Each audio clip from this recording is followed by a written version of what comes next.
The Island's Secret. Learn English through stories. My name is Carol Saunders. When I was young, my family lived in Hong Kong. Dad was a businessman and Mom worked as a secretary. We stayed there for 7 years. I had lots of friends at school and loved pop music. My favorites were the Rolling Stones, David Bowie, and Jake Rosso. Jake Rosso was my favorite singer, but he passed away in a car accident the year I finished school. I always listened to his music and had tons of his pictures in my room. One winter day when I was 17, things turned bad. Dad went to Australia for work. I worried a lot because I loved him. On his way back from Sydney, the plane crashed near Hong Kong. Everyone on board died. I heard about it on TV and suddenly remembered Dad was on that flight. I was devastated when I found out. I cried for weeks, spent days alone, and felt really sad.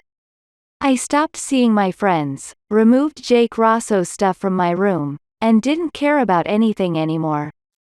Eventually, I stopped crying and felt angry. I couldn't understand why this happened.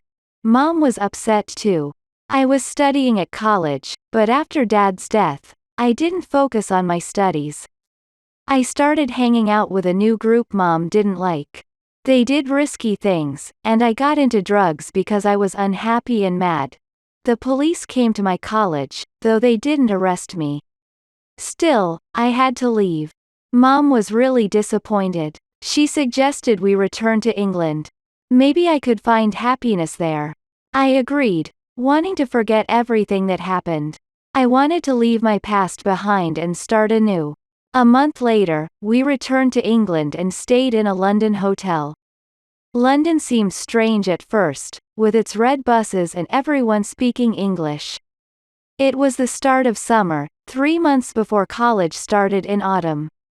We explored famous places like Buckingham Palace and the Tower of London. Evenings were filled with visits to restaurants and theaters. It was exciting, and slowly, the tough times in Hong Kong began to fade. I told Mom how pleased I was to be in London, but she reminded me I needed to find a college. We also needed jobs. So, we checked the newspapers for opportunities. I found a job ad, a summer secretary position on a private island in Scotland. Live in a big house, interesting work, good pay. What about this? I asked Mom. She liked the idea and called the number in the ad. The next day, we went to the Savoy Hotel.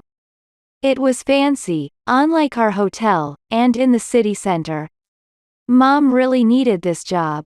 Maybe living on a private island in Scotland could help me forget. Room 22, said the hotel staff. Mrs. Ross was waiting. She was around 30, stunning in her red dress, with long dark hair. Mom introduced me, and Mrs. Ross asked if I could help in the house or garden since I liked farming.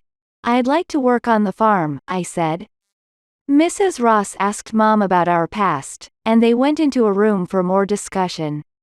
I waited, thinking Mrs. Ross seemed nice.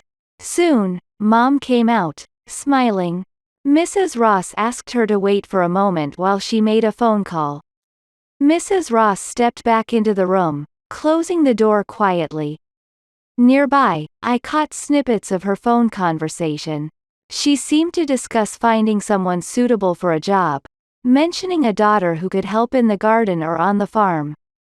There was a reassurance that everything would be fine despite their long absence from England.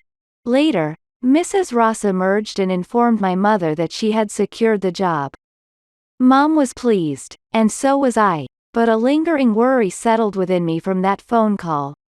The following day, Mrs. Ross accompanied us on our journey to Scotland. The train ride offered breathtaking views of the Scottish landscape, rolling fields, charming villages, and majestic mountains. I silently agreed with Mom's admiration for Scotland's beauty. During the trip, Mrs. Ross mentioned her role as her husband's secretary. She explained how Mr. Ross managed his business affairs from their secluded island using various means like calls, letters, and a computer. She also highlighted that despite global investments, the island had very few residents. While on Mr. Ross's boat, we met Tony, a sun-kissed man with dark hair, who worked for him. As we neared the island, Tony cautioned about hidden rocks in the water, preventing unwanted boats from approaching, a preference Mr. Ross had. Curious about Mr. Ross's avoidance of visitors, I pondered silently. It seemed like Tony might have had more to say but stopped abruptly when Mrs. Ross glanced in our direction. Upon reaching the island, Mrs. Ross guided us to a large house nestled amidst trees, where a woman awaited our arrival. Mrs. Ross introduced us to Mrs. Duncan, Tony's mother, who was the housekeeper, and her husband was the gardener. Mrs. Duncan showed us to our rooms, mine being next to Mom's. From my window, I saw the garden and a man working there. I guessed it was Mr. Duncan. I peered between the trees and glimpsed the sea, thinking how beautiful the house and the island were. Later, we had dinner with Mr. and Mrs. Duncan and Tony in the big kitchen. Mom asked about Mr. Ross's previous secretary, who was in the hospital. Mrs. Duncan mentioned that Mrs. Ross enjoys painting and often explores the island for painting inspiration. After dinner, Mrs. Ross summoned us to Mr. Ross's office. He was a young man in his 30s with a mustache, glasses, and dark hair, sitting behind a desk, busy on the phone. He had a roomy office with multiple phones, a computer, and lots of papers. Mr. Ross explained he needed help as his secretary was in the hospital. He asked if we were okay working late, sometimes due to time zone differences in New York and Tokyo. We agreed. He asked if I liked gardening because there was plenty to do on the island. There was even a farm with Dan and Stella Parks looking after it. There were animals too, sheep, cows, chickens, and a horse named Smoke. I mentioned I could ride horses. I expressed my interest in riding Smoke around the island to Mr. Ross. He mentioned their farm's produce of vegetables and fruits. Despite my enthusiasm, I sensed a certain distance in his manner. Mom gestured, inquiring if I'd be content working on the farm, and I nodded in agreement. Mr. Ross seemed cloaked in a hint of melancholy, prompting me to wonder about the source of his wealth and his choice to live in seclusion on the island. For the first 2 days, I worked in the garden with Mr. Duncan. The weather was nice, and he praised my gardening skills. I shared my interest in gardening and farming from my college studies. I noticed Mrs. Ross often preferred solitude, going out with her painting gear to different spots on the island. Mr. Duncan then took me to the farm, where I met Dan and Stella Parks, friendly folks who invited me to work with them. They praised my gardening and asked if I was a good farmer. I confidently replied yes, and they smiled back. I assisted with cows, chickens, and even went to the hills to look at the sheep. One afternoon, I rode Smoke, exploring new parts of the island. As I passed by the house, I saw a face briefly at a window. I wondered if it was Mr. Ross but couldn't be sure which room it was. I didn't see much of Mom that week. She worked all day and spent evenings writing letters to various countries. She mentioned Mr. Ross worked hard but clarified that the wealth and the island belonged to his wife. I pondered the unusual ownership of everything by Mrs. Ross, finding it peculiar that Mr. Ross perpetually wore a melancholic expression and never ventured off the island. My mom shared my intrigue but lacked answers. After work hours, I indulged in beach walks, cliff strolls, and occasional sea swims. While Greta Ross swam, Mr. Ross refrained from joining. Sometimes, I'd capture boat and bird snapshots with my camera at the beach. Our island, unlike others bustling with tourists, remained deserted due to treacherous rocks surrounding it. Once, attempting a house photograph, Mr. Ross unexpectedly appeared, visibly angry in the frame. Mr. Duncan hastily intervened, demanding my camera and removing the film, citing Mr. Ross's aversion to being photographed. Frustrated, I shared the incident with my mom later, irked that my film had been ruined. "I don't understand," Mom said. "Why did he do that?" I couldn't explain it but felt something odd about Mr. Ross. About a week later, I finished work early and returned to the house. Bored of reading, I looked out the window, noticing a door at the end of a passage, a door I hadn't seen before. I recalled the face I saw in the window and wondered if it led to that room. I approached the door and tried to open it, but it was locked. Suddenly, Greta Ross appeared, looking upset, and scolded me, saying the room was private.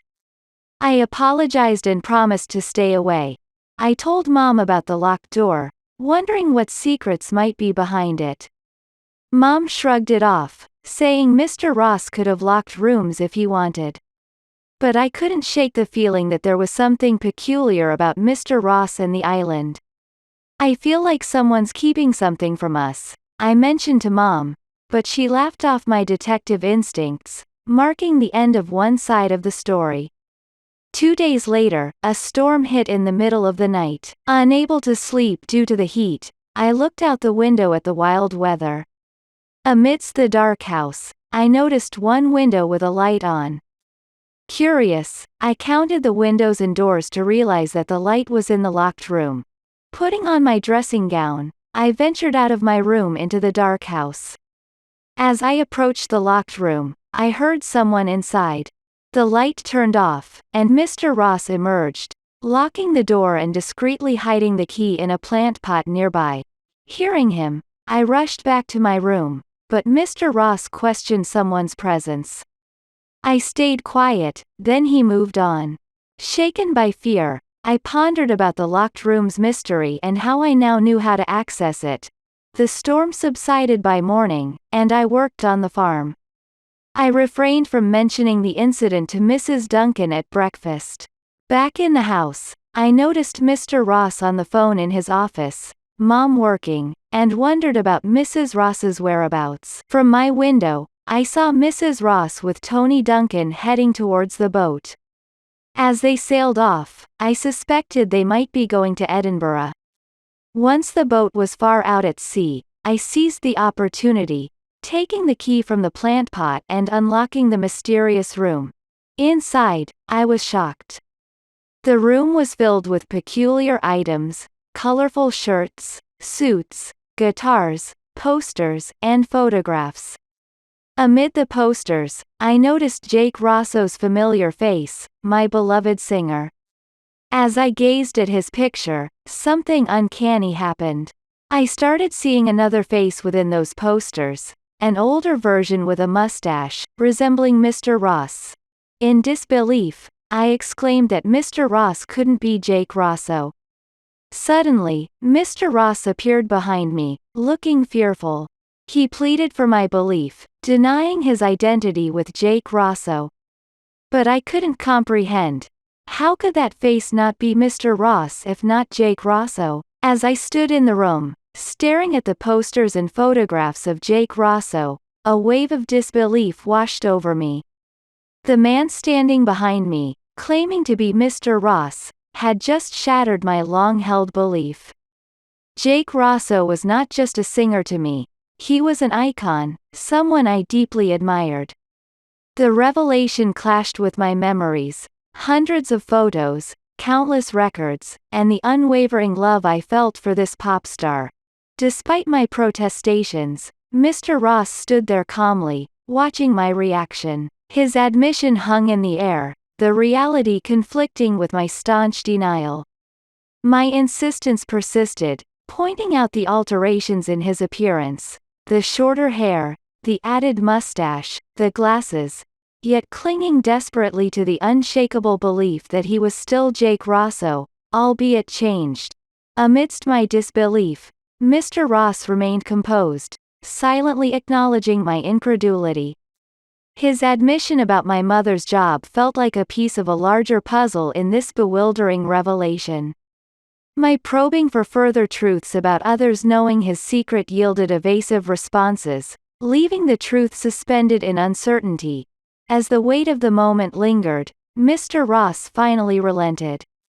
"You're right. I am Jake Rosso," he confessed.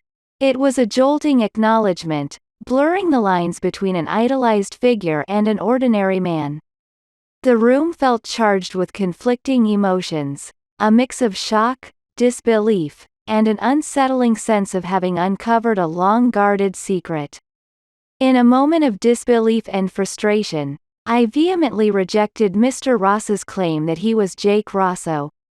I passionately defended my adoration for the pop star, emphasizing my collection of memorabilia and the profound love I and countless others had for him.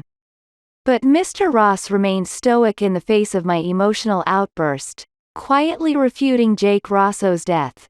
I pointed out the alterations in Mr. Ross's appearance, his shorter hair, mustache, and glasses, insisting that these changes didn't alter his identity. As I grappled with the revelation, Mr. Ross observed my turmoil, a silent spectator to my disbelief. Amidst this tense exchange, Mr. Ross confronted me about seeing him in the passage the previous night. His tone shifted, expressing regret for involving my mother, explaining he needed assistance and thought it acceptable as we were from Hong Kong. My questions about his disclosure to others on the island were met with silence, as Mr. Ross turned towards the window, seemingly contemplating his next move. As things got really intense, Mr. Ross finally agreed with what I'd been saying all along. He didn't say anything, but I could tell by his expression that he was admitting something important, confirming what I believed. I protested, saying that Mr. Ross's claim of being my brother wasn't true. I passionately defended my admiration for Jake Rosso, mentioning my extensive collection of his photos and music. Mr. Ross calmly denied the claim about Jake Rosso being dead. I firmly asserted that despite Mr. Ross's changed appearance, short hair, a mustache, and glasses, I was certain he was Jake Rosso. Mr. Ross didn't respond, merely observing me.